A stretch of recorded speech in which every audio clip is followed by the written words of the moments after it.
Esta radioemisora, la Escuela de Ciencias de la Comunicación Colectiva de la Universidad de Costa Rica y las comunidades del Caribe y la zona norte, nos juntamos para aprender a chinear las palabras que decimos, los mensajes que grabamos y nuestras publicaciones en redes sociales. Hagamos Comunicación. Es un proyecto de la Vicerrectoría de Acción Social de la UCR que le pone atención a ese aparatico que ya forma parte de nuestras vidas, el teléfono celular.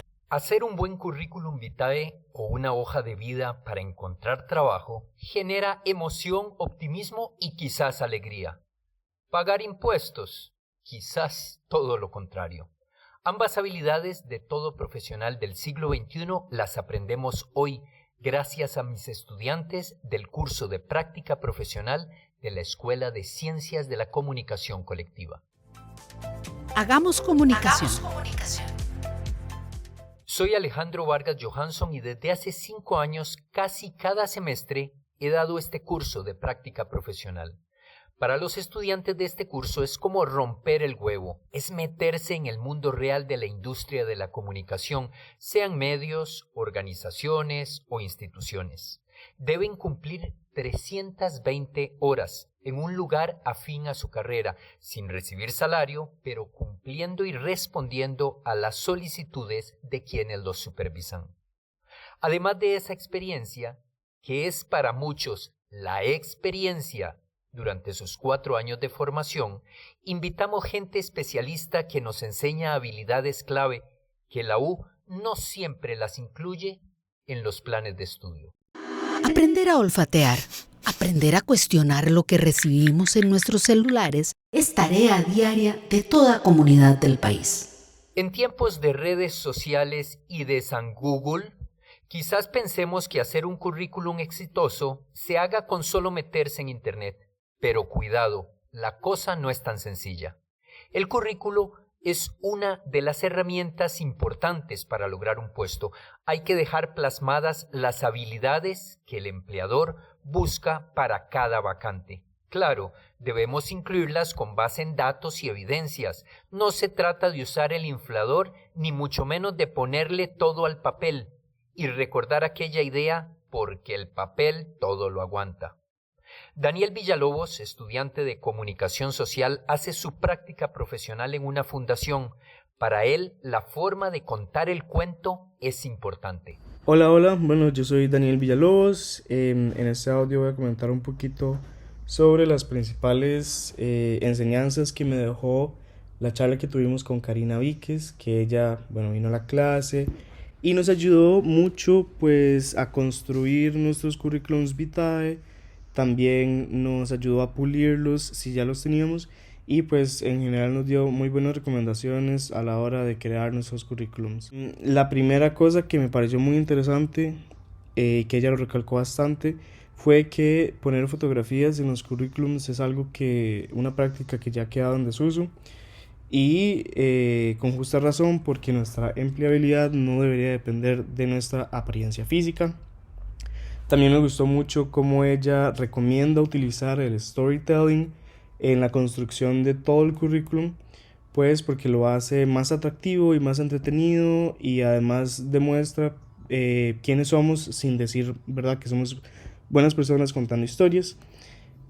Otra cosa que me pareció muy interesante es que ella nos recomendó, en lugar de explícitamente decir nuestras habilidades blandas, que además nos quita espacio en el currículum vitae, es mejor demostrarlas a través de los diferentes trabajos que hemos tenido y pues cómo hemos demostrado esas habilidades blandas en nuestros puestos.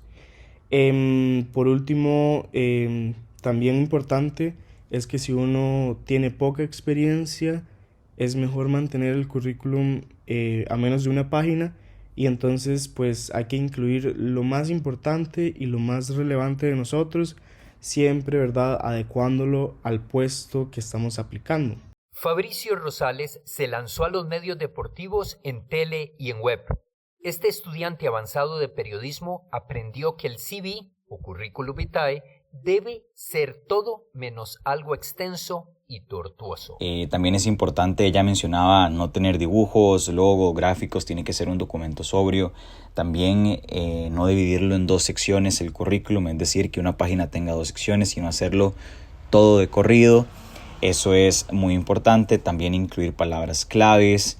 Ella hablaba mucho de primero poner el perfil profesional, luego experiencia laboral, luego educación, formación continua, habilidades e intereses. Así más o menos es como uno va a poner su currículum del perfil profesional hasta las habilidades e intereses. También es muy importante tener un impacto con datos, ¿verdad? Respaldar nuestra trayectoria con datos. La palabra vale, como dicen los abuelos, pero también la palabra duele y daña si es falsa.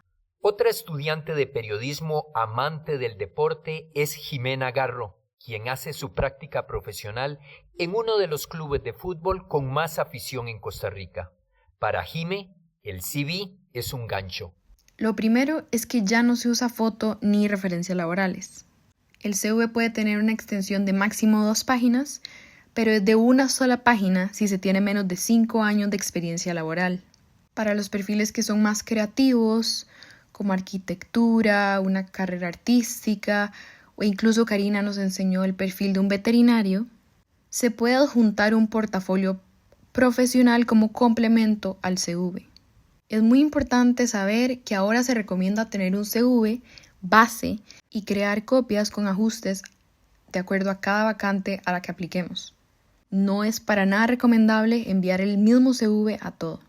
Lo más inteligente es destacar las habilidades y los requisitos más importantes que se mencionen en la descripción del puesto de trabajo. Añadir palabras clave de la industria o el puesto y también no usar acrónimos, a menos de que sean comunes o conocidos en el sector. En cuanto al formato, hay que usar un tipo de letra clásica y formal, sin mezclar diferentes tipos de letra, eliminar cualquier dibujo, logo, tabla, gráfico o diseño muy elaborado. Asegurarse de tener una estructura clara y sencilla con subtítulos y no usar 2 columnas. Hay que redactar todo el texto del CV hacia abajo. Sobre ese CV base que les mencioné, lo mejor es tener una versión en español y otra versión en inglés, idéntica. Y en el perfil profesional del CV, que es ese parrafito de biografía, escribir en tercera persona, no en primera. Por ejemplo, no escribo estudio comunicación, sino estudiante de comunicación. Y es que podemos decir que el currículum es un documento vivo que cambia con el tiempo, se actualiza y se mejora, tal como nos cuenta Paola, futura periodista que hace su práctica profesional en una empresa de relaciones públicas. Otros tips que me sirvieron mucho para mejorar mi propio currículum es que la experiencia laboral siempre se coloca en el orden de más reciente a más antiguo. Y de hecho, la información se debe presentar como una pequeña historia narrada, no una lista chorreada de bullets, sino que en la misma historia debo mostrar qué fue todo lo que yo hice durante esa experiencia laboral.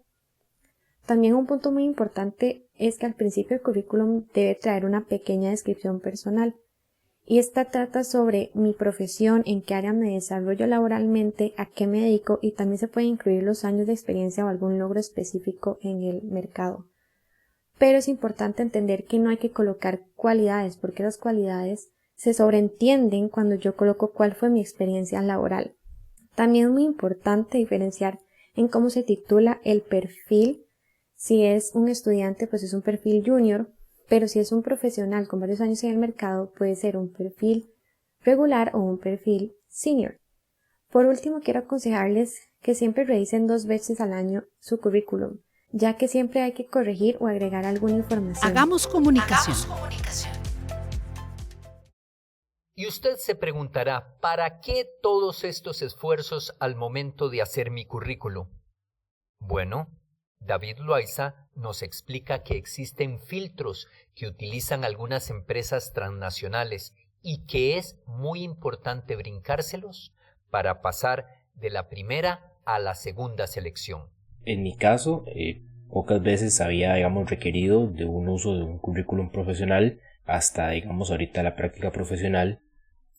En las veces en las que he necesitado, crear uno, Lo he hecho básicamente utilizando plantillas, ya sea en internet que encuentro o estilo plantillas en Canva.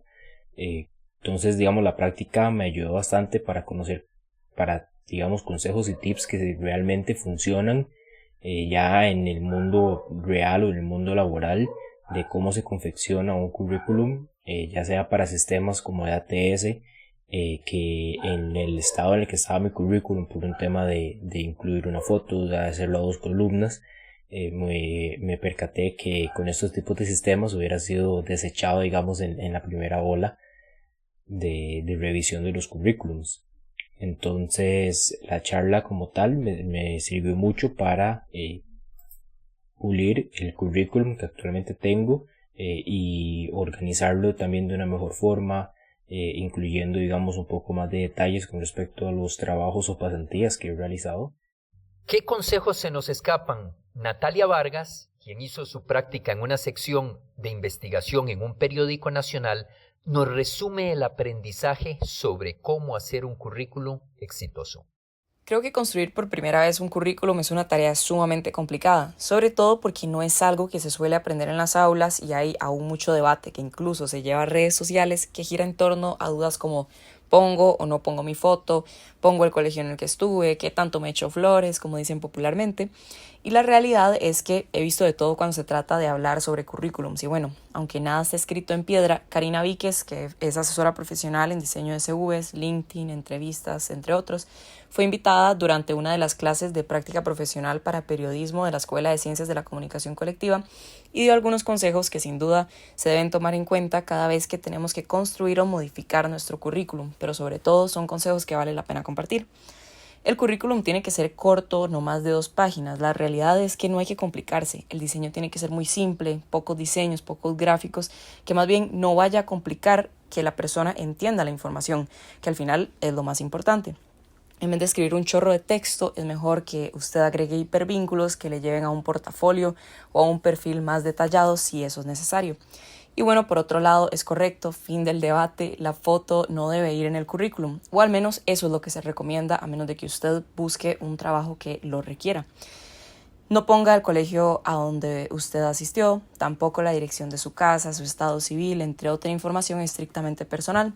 Según explicó Karina, la persona que ve su currículum puede tener prejuicios cuando ve este tipo de información. Son ideas que posiblemente pueden no ser reales y le podrían más bien cerrar oportunidades de empleo importantes a usted.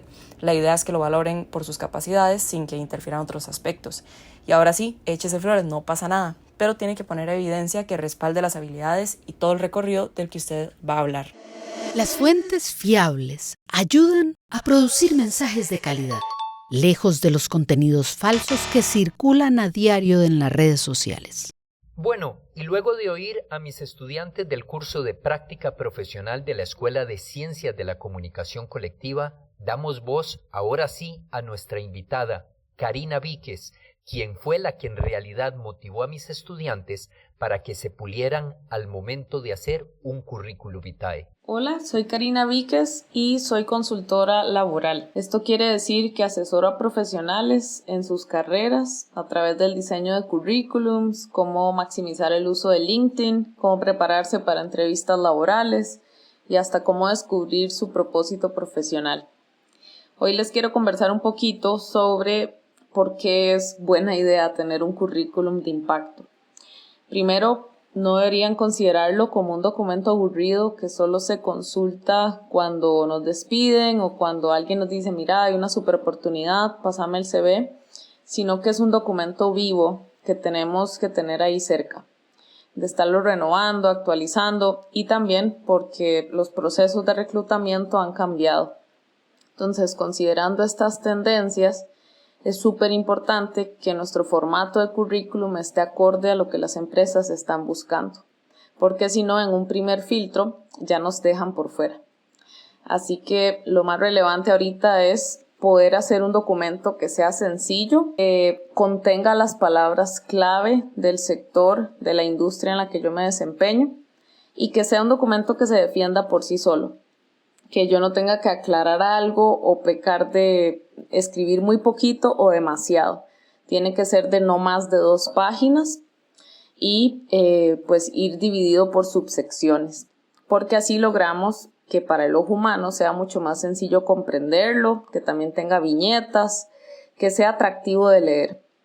¿Y esto cómo lo logramos? Enfocándonos en los logros, y si tenemos datos, mejor aún, los logros cuantificables, pero si no, al menos que pueda explicar muy bien qué es lo que hacemos, cómo lo hacemos y qué ha sido aquello en lo que hemos dejado huella en cada uno de los puestos de trabajo que hemos tenido. Para esto es súper importante tener a mano todos aquellos logros, proyectos, migraciones, momentos en los que hemos participado y cómo hemos participado en cada uno de estos roles. Por otro lado, es súper importante el lenguaje que utilicemos, que sea claro, sencillo, que no se extienda demasiado y que pueda complementar muy bien con el tipo de vacante al que estemos aplicando. No podemos mandar el mismo CV a todo lado. Tenemos que tener un CV base, pero a ese poder hacerle ajustes que nos asegure que somos un mejor match para determinada vacante. Y posteriormente, pues ya vienen las secciones de educación, la de formación continua, que son como cursos libres y demás que hemos llevado. Y por otro lado, intereses y habilidades, que ahí podemos incluir todos aquellos software, programas, sistemas que manejamos. A mí en lo particular me gusta mucho incluir un par de detalles personales, pero eso lo dejo a criterio de cada quien, que sería añadir pasatiempos o intereses personales y también si han desarrollado algún tipo de voluntariado. Entonces con esto nos aseguramos de que el documento tenga tanto quienes somos profesionales como un par de pinceladas de qué pueden esperar de nosotros como personas. Recordemos que el CV es solo el documento de entrada, es una gran primera impresión que no podemos desaprovechar, pero es simplemente el primer paso. Ya después de esto viene también el esfuerzo que hagamos para hacer una buena entrevista, para hacer un buen caso o cual sea el siguiente paso. Así que espero que esto les haya ayudado. Es súper importante, si quieren aprovechar todas las bondades de ChatGPT, pueden hacerlo, pero siempre asegúrense que no sea algo genérico, que sea la huella de ustedes la que queda súper evidenciada con el contenido que desarrollan, con los logros y que no se vea como un copy-paste de la realidad de alguien más, sino que se puede aprovechar la tecnología, pero siempre asegurándonos de que quede muy latente qué fue lo que nosotros hicimos. En tiempos de redes sociales circulan ideas falsas que le suenan bonito a mucha gente, como aquella que dice, ¿para qué pagar impuestos si se los roban? O a propósito de las elecciones, voy a quitar los impuestos porque son una carga. Desde la U es necesario que las y los futuros profesionales sepan cómo recaudar el impuesto al valor agregado mes a mes y cómo pagar en tractos el impuesto sobre la renta. Invitamos al curso de práctica profesional al exministro de Hacienda, Elian Villegas, para que mis estudiantes le plantearan sus dudas en una sesión virtual. Todos quisiéramos tener una buena seguridad, una buena educación pública. Todos queremos que las carreteras estén bien, que si alguien tiene alguna necesidad de salud, pues que pueda ir a la Caja Costarricense del Seguro Social y ser bien atendido. Que si alguien ocupa un servicio de la aduana, que la aduana sea rápida en darle también ese servicio y se lo dé de buena manera. Pero todo eso tiene un costo, todos esos servicios, todos esos bienes que nos presta el Estado tienen un costo. Y el Estado costarricense solo tiene un mecanismo para el financiamiento. Ese mecanismo son los impuestos. Cuando el Estado no le alcanzan con los impuestos para pagar todos los bienes y servicios que le da a la población, entonces tiene que acudir a endeudarse. Y entre más deuda tome el Estado, más impacto va a tener esto en la vida de todos los costarricenses. ¿Por qué? Porque cuando el Estado toma mucha deuda, eso provoca que tenga que empezar a pagar más tasa de interés por la deuda que está tomando. Y eso a su vez genera que todos los créditos que las personas tienen y las empresas en los distintos bancos empiecen a subir en su costo. ¿Por qué? Porque en última instancia el Estado es el riesgo menor que tiene alguien para prestarle dinero. Entonces, si esa persona puede prestarle dinero al Estado a una tasa más alta que un banco, va a hacer eso. Y entonces los bancos reaccionan subiéndole las tasas a los clientes a los que les están prestando dinero porque saben que van a tener que pagar un costo más alto por su propio endeudamiento. Entonces, eso nos lleva a un tema. Los impuestos son importantes para financiar el Estado. Si queremos un Estado eficiente, tenemos que financiarlo. No hay otra opción. Aquí se da una discusión que es muy amplia respecto a si ocupamos un Estado grande, si ocupamos un Estado fuerte, etc. Pero independientemente del tipo de Estado que ocupemos, ese Estado hay que financiarlo. Y ese financiamiento viene a salir de los impuestos. Entonces, ¿es importante pagar impuestos? Sí. ¿Por qué? Porque es la única forma de financiar los bienes y servicios que nos va a prestar el Estado. Y en el caso de profesionales independientes, que sobre todo están iniciando en su trabajo, es muy normal que a veces tengan un trabajo en que se les paga salario, pero que por aparte estén prestando servicios de forma independiente. Ahí tienen que tener cuidado en que tienen que facturar esos servicios que prestan en forma independiente, tienen que reportarlos como parte de su declaración de impuestos sobre la renta. Si esos servicios, que en la mayoría de los casos o en todos los casos tienen que pagar impuesto al valor agregado, tienen que cobrar ese impuesto, recibirlo y trasladarlo a la Dirección General de Tributación, al Ministerio de Hacienda, tienen que hacer ese pago. No es un impuesto que pueden dejarse ahí y esperar para pagarlo más tarde, no, es un impuesto que tienen que trasladar. Y también van a tener que incorporar lo que es propiamente el dinero que están recibiendo, en este caso, por esa labor independiente dentro de su declaración de impuestos sobre la renta. ¿Para qué reenviar algo que nos gusta de momento si desconocemos quién o con qué intención se hizo? Es normal que sea confuso y complejo porque los tiempos, los trámites y la cantidad de tecnicismos nos abruman al momento de reportar nuestras ganancias luego de restarle nuestros costos de producción. Mis estudiantes resumen algunos de sus aprendizajes, pero nos quedó algo de cómo pagar impuestos como profesionales independientes. Paola Cordero, Daniel Villalobos, Fabricio Rosales y David Loaiza nos cuentan. Bueno, creo que fue sumamente provechosa. Él pudo hablarnos con bastante simplicidad y claridad sobre cómo debemos reportar nuestros ingresos ya que somos profesionales juniors, ¿verdad? Y más que todo por este tema que creo que todos teníamos una gran duda, todos los estudiantes teníamos una gran duda sobre cómo reporto mis ingresos cuando se trata de hacer trabajos como freelance, ¿verdad? Porque realmente puedo decir que la mayoría, desde que empezamos nuestra formación académica y estamos estudiando en la universidad, siempre logramos tener trabajos freelance, pero no los reportamos. Entonces tenemos ese miedo de si pasa algo, si es peligroso, si está bien o no está bien.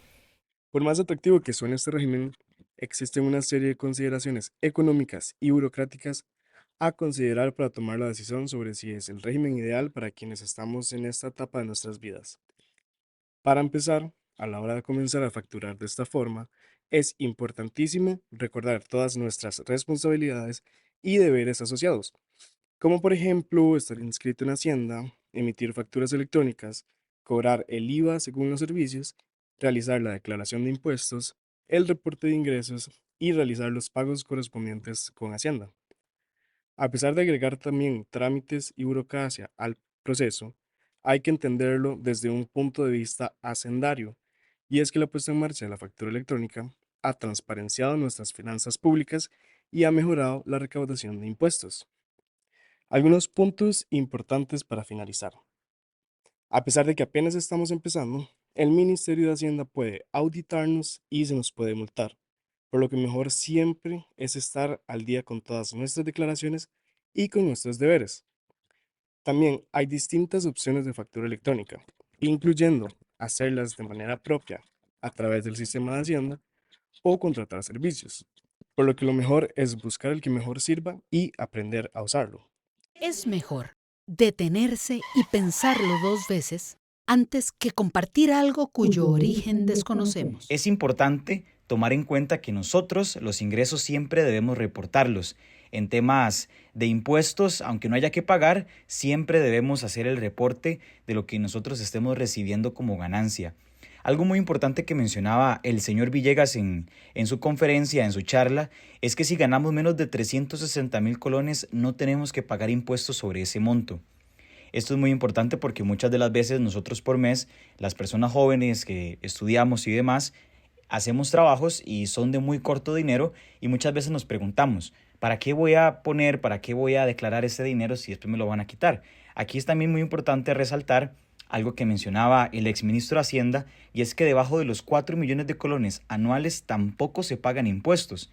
Entonces, esto es muy importante también tomarlo en cuenta para la hora en la que nosotros decidamos si tributar o no. Obviamente nosotros siempre tenemos que tributar, es muy importante hacerlo. Y para esto también les traigo 2 impuestos muy importantes que todos debemos conocer.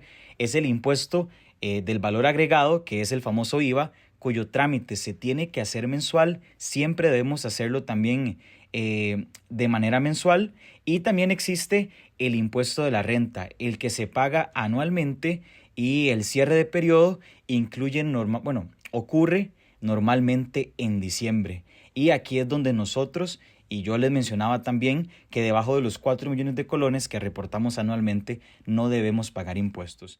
También la carrera en comunicación a veces permite mucho como los trabajos de freelancing o trabajar, digamos, al mismo tiempo que uno puede ser acelerado en una empresa, trabajar por aparte en lo que es un poco como trabajador independiente en diferentes cuestiones también de asesorías en comunicación, y por temas personales o intereses que he adquirido durante la carrera, principalmente con cuestiones de fotografía, video, incluso un poco de mercadeo y redes sociales. Es un tema que sí me interesa mucho, por lo menos para esta charla me interesaba conocer un poco la faceta de los trabajadores independientes al momento de tener que declarar los impuestos al Ministerio de Hacienda y cómo funciona, ¿verdad?, ese proceso de formalización ante los ministerios. Dado que el invitado, el exministro de Hacienda, Elian Villegas, también fue presidente del Instituto Nacional de Seguros, el INSS, mi estudiante Jimena Garro rompió el guión y aprovechó para averiguar sobre los seguros de vida. Mi pregunta se desviaba un poco del tema de Hacienda y se inclinaba un poco más a la caja. Yo le pregunté si él personalmente nos recomendaba a nosotros que estábamos empezando a trabajar contratar un servicio privado de pensiones. Y él respondió que sí, y no solo eso, también un seguro social privado. Eso sí, siempre hay que seguir pagándole a la caja porque es un seguro social solidario y obligatorio. Un aspecto a tomar en cuenta sobre el seguro privado es que el seguro es más caro para la mujer. ¿Por qué? Por los servicios de ginecología y maternidad que pueden venir incluidos. La mujer puede decidir no incluir esos servicios, pero por supuesto que eso es algo a tomar en cuenta. Elian nos sugirió reportar toda tributación, por más pequeño que sea el pago. Eso sí, no todo lo que se reporta implica que usted tiene que pagar impuestos. Hay un mínimo a partir de donde se empiezan a cobrar esos impuestos. El contador no es necesario mientras uno esté debajo de ese mínimo. Educarnos digitalmente es una tarea de todas las comunidades, porque los cuentos falsos dañan al vecino, a la dueña del negocio, a la gente que trabaja por la salud del pueblo. Antes de irnos, damos las gracias y le deseamos todo el éxito del mundo a mis estudiantes de práctica profesional del segundo semestre del 2024, Gabriel Pacheco, Natalia Vargas, Jimena Garro, Paola Cordero, Fabricio Rosales, David Loaiza y Daniel Villalobos. Esta gente participó en la producción de este programa y algunos en la redacción de este guión. Un saludito para la estudiante Ariana Vargas por hacer el montaje final de este programa. Y a usted le invitamos a oír toda la colección de Hagamos Comunicación en el canal de YouTube de la Escuela de Ciencias de la Comunicación Colectiva. Gracias por estar este ratico aquí con nosotros. La Escuela de Ciencias de la Comunicación Colectiva de la Universidad de Costa Rica agradece su apoyo para cuidar, chinear y comprender nuestras palabras en tiempos de redes sociales. Hagamos Comunicación es un proyecto de la Vicerrectoría de Acción Social de la UCR con el apoyo de esta radioemisora amiga.